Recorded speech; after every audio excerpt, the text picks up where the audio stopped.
ಮಾತುಕತೆ ಮಾಡದೆ ಅವರು ಪಕ್ಷದ ಹಿರಿಯ ನಾಯಕರು ಕಳೆದ ಹತ್ತತ್ರ 40 ವರ್ಷಗಳಿಗೂ ಹೆಚ್ಚು ಕಾಲ ಪಕ್ಷವನ್ನ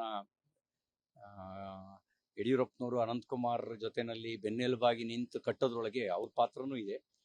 ಹಾಗಾಗಿ ಅವ್ರ ಭಾವನೆ ಏನಿದೆ ಅದನ್ನ ರಾಜ್ಯಾಧ್ಯಕ್ಷರಾಗಿರ್ತಕ್ಕಂಥ ವಿಜೇಂದ್ರ ಅವರ ಗಮನಕ್ಕೆ ಮತ್ತು ನಮ್ಮ ಪಕ್ಷದ ಹಿರಿಯ ನಾಯಕರಾಗಿರ್ತಕ್ಕಂಥ ಯಡಿಯೂರಪ್ಪನವರಿಗೆ ಮತ್ತು ಕೇಂದ್ರದ ರಾಷ್ಟ್ರೀಯ ಅಧ್ಯಕ್ಷರ ಗಮನಕ್ಕೂ ತಾನು ತರ್ತೀನಿ.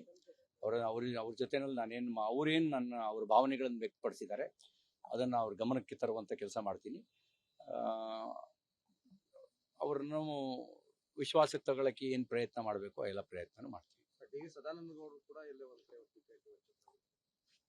ಸದಾನಂದ ಗೌಡರು ಇದ್ದಾರೆ, ಅವ್ರ ಹತ್ರ ಕೇಳಿ. ನಾನೀಗ ನಮ್ಗೇನು ಅಂತಂದ್ರೆ ನಾನು ಮುಂಚಿಂದಲೇ ಹೇಳಿದಂತೆ ಸಿದ್ಧಾಂತಕ್ಕಾಗಿ ಭಾರತೀಯ ಜನತಾ ಪಾರ್ಟಿ ನಾವು ಆರಿಸ್ಕೊಂಡವರು. 88ರಲ್ಲಿ ನಮ್ಮ ಮನೆಯಲ್ಲೂ ನಾನು ಒಬ್ಬಂಟಿಯಾಗಿದ್ದೆ ಬಿಜೆಪಿ ಆರಿಸ್ಕೊಂಡಾಗ. ಅದನ್ನ 10 ಬಾರಿ ನಾನು ಹೇಳಿದ್ದೀನಿ. ಹಾಗಾಗಿ ಅಂತ ಎಲ್ಲ ಸಂದರ್ಭಗಳಲ್ಲೂ ನಾವು ಅವತ್ತು ನಮಗೆ ಅಧಿಕಾರ ಮರೀಚಿಕೆ ಆಗಿತ್ತು. ಅಂದ್ರೆ ಒಂದು ಪಂಚಾಯತಿನೂ ಗೆಲ್ಲುವಷ್ಟು ಸಾಮರ್ಥ್ಯ ನಮ್ಗೆ ಇಲ್ಲದೆ ಇದ್ದ ಕಾಲದಲ್ಲಿ ನಾವು ಬಿಜೆಪಿ ಅಂತ ಆರಿಸ್ಕೊಂಡ್ರು ಸಿದ್ಧಾಂತಕ್ಕಾಗಿ. ಇವತ್ತು ದೇಶದಲ್ಲಿ ಒಳ್ಳೆ ಕೆಲಸವನ್ನು ಭಾರತೀಯ ಜನತಾ ಪಾರ್ಟಿ ನರೇಂದ್ರ ಮೋದಿಜಿ ಅವರ ನೇತೃತ್ವದಲ್ಲಿ ಮಾಡ್ತಾ ಇದೆ. ವಿಶ್ವದಲ್ಲೇ ಬಿಜೆಪಿ ಗೌರವ ಸಿಗ್ತಾ ಇದೆ. ಅಂತ ಸಂದರ್ಭದಲ್ಲಿ 2019ರಲ್ಲಿ ಕರ್ನಾಟಕದಿಂದ 25+1 26 ಸ್ಥಾನವನ್ನು ಗೆದ್ದಿದ್ವಿ. ಈಗ 28ಕ್ಕೆ 28 ಲೋಕಸಭಾ ಸ್ಥಾನವನ್ನು ಗೆಲ್ಬೇಕು, ಮೋದಿ ಅವರು ಪ್ರಧಾನಿ ಆಗ್ಬೇಕು ಅನ್ನೋದು ನಮ್ಮ ಅಪೇಕ್ಷೆ ಇದೆ. ಹಾಗಾಗಿ ವೈಯಕ್ತಿಕ ಆಸೆ ಆಕಾಂಕ್ಷೆಗಳನ್ನೆಲ್ಲವನ್ನು ಕೂಡ ಬದಿಗಿಟ್ಟು ದೇಶದ ಹಿತದೃಷ್ಟಿಯಿಂದ ಮೋದಿ ಪ್ರಧಾನಿ ಆಗ್ಬೇಕು ಅಂತ ಬಯಸ್ತೇನೆ. ವೈಯಕ್ತಿಕ ವಿಶ್ವಾಸದ ಮೇಲೆ ನೀವು ಬಂದಿರಾ ಅಥವಾ ಪಕ್ಷ ನಿಮ್ಗೆ ಕಳಿಸಿದೆ ಸರ್? ನಾನು ವೈಯಕ್ತಿಕ ವಿಶ್ವಾಸದ ಮೇಲೆ ಬಂದಿದ್ದೀನಿ. ರಾಜ್ಯಾಧ್ಯಕ್ಷರ ಜೊತೆಗೆ ನಾನು ಮಾತಾಡಿ ಹೇಳೇ ಬಂದಿದ್ದೀನಿ. ನಾನು ಈಶ್ವರಪ್ಪನವ್ರ ಜೊತೆನಲ್ಲಿ ಮಾತಾಡ್ತೀನಿ ಅಂತ ಹೇಳೇ ಬಂದಿದ್ದೀನಿ. ನನಗೂ ಅವರಿಗೂ ಈಶ್ವರಪ್ಪನವರಿಗೂ ಸುದೀರ್ಘ ಕಾಲದ ಸಂಬಂಧ. ಅವ್ರ ಕೆಳಗಡೆ ನಾನು ರಾಜ್ಯ ಪ್ರಧಾನ ಕಾರ್ಯದರ್ಶಿಯಾಗಿ ಕೆಲಸ ಮಾಡಿದ್ದೀನಿ. ನನಗೆ ಯೋಗ 5 ಜನ ರಾಜ್ಯಾಧ್ಯಕ್ಷರ ಜೊತೆಗೆ ಪ್ರಧಾನ ಕಾರ್ಯದರ್ಶಿಯಾಗಿ ಕೆಲಸ ಮಾಡುವಂತ ಅವಕಾಶ ನಂಗೆ ಸಿಕ್ಕಿತ್ತು. ಅವ್ರ ಕೆಳಗಡೆ ನಾನು ಕೆಲಸ ಮಾಡಿದ್ದೀನಿ. ಹಾಗಾಗಿ ಆ ಎಲ್ಲ ಸಂಬಂಧಗಳ ಆಧಾರದಲ್ಲಿ ಆ ಸಂಬಂಧಗಳನ್ನು ಇಟ್ಕೊಂಡೇನೆ, ಪಕ್ಷದ ಹಿತವನ್ನು ಗಮನದಲ್ಲಿ ಇಟ್ಕೊಂಡೇನೆ ಬಂದಿದ್ದೇನೆ. ನಾನು ಆ ವಿಷಯಗಳನ್ನು ಈಗ ವಿಶ್ಲೇಷಣೆ ಮಾಡಕ್ಕೆ ನಾನು ಬಯಸೋದಿಲ್ಲ. ಒಮ್ಮೆ ಸಮಯ ಸರಿದು ಹೋದ್ಮೇಲೆ ನಾವು ಮುಂದಿನ ಯೋಚನೆ ಮಾಡಬೇಕು. ಹಾಗಾಗಿ ನಾನು ಅದನ್ನ ಯೋಚನೆ ಮಾಡಕ್ ಹೋಗಲ್ಲ. ನಮ್ಮ ಮುಂದಿನ ಗುರಿ 28ಕ್ಕೆ 28 ಲೋಕಸಭಾ ಕ್ಷೇತ್ರವನ್ನ ಭಾರತೀಯ ಜನತಾ ಪಾರ್ಟಿ ಗೆಲ್ಸೋದಕ್ಕೆ ನಮ್ದೇನಾದ್ರು ಅಳಿಲ್ ಸೇವೆ ಅವಶ್ಯಕತೆ ಇದ್ರೆ ಅಳಿಲ್ ಸೇವೆ ಮಾಡೋದು. ಮಾತುಕತೆ ಮಾಡದೆ ಅವರು ಪಕ್ಷದ ಹಿರಿಯ ನಾಯಕರು ಕಳೆದ ಹತ್ತತ್ರ 40 ವರ್ಷಗಳಿಗೂ ಹೆಚ್ಚು ಕಾಲ ಪಕ್ಷವನ್ನ ಯಡಿಯೂರಪ್ಪನವರು ಅನಂತಕುಮಾರ್ ಜೊತೆನಲ್ಲಿ ಬೆನ್ನೆಲುಬಾಗಿ ನಿಂತು ಕಟ್ಟೋದ್ರೊಳಗೆ ಅವ್ರ ಪಾತ್ರನೂ ಇದೆ. ಹಾಗಾಗಿ ಅವ್ರ ಭಾವನೆ ಏನಿದೆ ಅದನ್ನ ರಾಜ್ಯಾಧ್ಯಕ್ಷರಾಗಿರ್ತಕ್ಕಂಥ ವಿಜೇಂದ್ರ ಅವರ ಗಮನಕ್ಕೆ ಮತ್ತು ನಮ್ಮ ಪಕ್ಷದ ಹಿರಿಯ ನಾಯಕರಾಗಿರ್ತಕ್ಕಂಥ ಯಡಿಯೂರಪ್ಪನವರಿಗೆ ಮತ್ತು ಕೇಂದ್ರದ ರಾಷ್ಟ್ರೀಯ ಅಧ್ಯಕ್ಷರ ಗಮನಕ್ಕೂ ತಾನು ತರ್ತೀನಿ.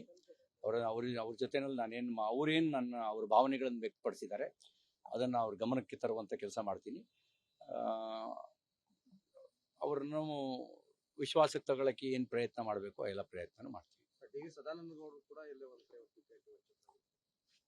ಸದಾನಂದ ಗೌಡರು ಇದ್ದಾರೆ, ಅವ್ರ ಹತ್ರ ಕೇಳಿ. ನಾನೀಗ ನಮ್ಗೇನು ಅಂತಂದ್ರೆ ನಾನು ಮುಂಚಿಂದಲೇ ಹೇಳಿದಂತೆ ಸಿದ್ಧಾಂತಕ್ಕಾಗಿ ಭಾರತೀಯ ಜನತಾ ಪಾರ್ಟಿ ನಾವು ಆರಿಸ್ಕೊಂಡವರು. 88ರಲ್ಲಿ ನಮ್ಮ ಮನೆಯಲ್ಲೂ ನಾನು ಒಬ್ಬಂಟಿಯಾಗಿದ್ದೆ ಬಿಜೆಪಿ ಆರಿಸ್ಕೊಂಡಾಗ.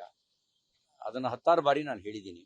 ಹಾಗಾಗಿ ಅಂತ ಎಲ್ಲ ಸಂದರ್ಭಗಳಲ್ಲೂ ನಾವು ಅವತ್ತು ನಮಗೆ ಅಧಿಕಾರ ಮರೀಚಿಕೆ ಆಗಿತ್ತು. ಅಂದ್ರೆ ಒಂದು ಪಂಚಾಯತಿನೂ ಗೆಲ್ಲುವಷ್ಟು ಸಾಮರ್ಥ್ಯ ನಮ್ಗೆ ಇಲ್ಲದೆ ಇದ್ದ ಕಾಲದಲ್ಲಿ ನಾವು ಬಿಜೆಪಿ ಅಂತ ಆರಿಸ್ಕೊಂಡ್ರು ಸಿದ್ಧಾಂತಕ್ಕಾಗಿ. ಇವತ್ತು ದೇಶದಲ್ಲಿ ಒಳ್ಳೆ ಕೆಲಸವನ್ನು ಭಾರತೀಯ ಜನತಾ ಪಾರ್ಟಿ ನರೇಂದ್ರ ಮೋದಿಜಿ ಅವರ ನೇತೃತ್ವದಲ್ಲಿ ಮಾಡ್ತಾ ಇದೆ. ವಿಶ್ವದಲ್ಲೇ ಬಿಜೆಪಿ ಗೌರವ ಸಿಗ್ತಾ ಇದೆ. ಅಂತ ಸಂದರ್ಭದಲ್ಲಿ 2019ರಲ್ಲಿ ಕರ್ನಾಟಕದಿಂದ 25+1 26 ಸ್ಥಾನವನ್ನು ಗೆದ್ದಿದ್ವಿ. ಈಗ 28ಕ್ಕೆ 28 ಲೋಕಸಭಾ ಸ್ಥಾನವನ್ನು ಗೆಲ್ಬೇಕು, ಮೋದಿ ಅವರು ಪ್ರಧಾನಿ ಆಗ್ಬೇಕು ಅನ್ನೋದು ನಮ್ಮ ಅಪೇಕ್ಷೆ ಇದೆ. ಹಾಗಾಗಿ ವೈಯಕ್ತಿಕ ಆಸೆ ಆಕಾಂಕ್ಷೆಗಳನ್ನೆಲ್ಲವನ್ನು ಕೂಡ ಬದಿಗಿಟ್ಟು ದೇಶದ ಹಿತದೃಷ್ಟಿಯಿಂದ ಮೋದಿ ಪ್ರಧಾನಿ ಆಗ್ಬೇಕು ಅಂತ ಬಯಸ್ತೇನೆ.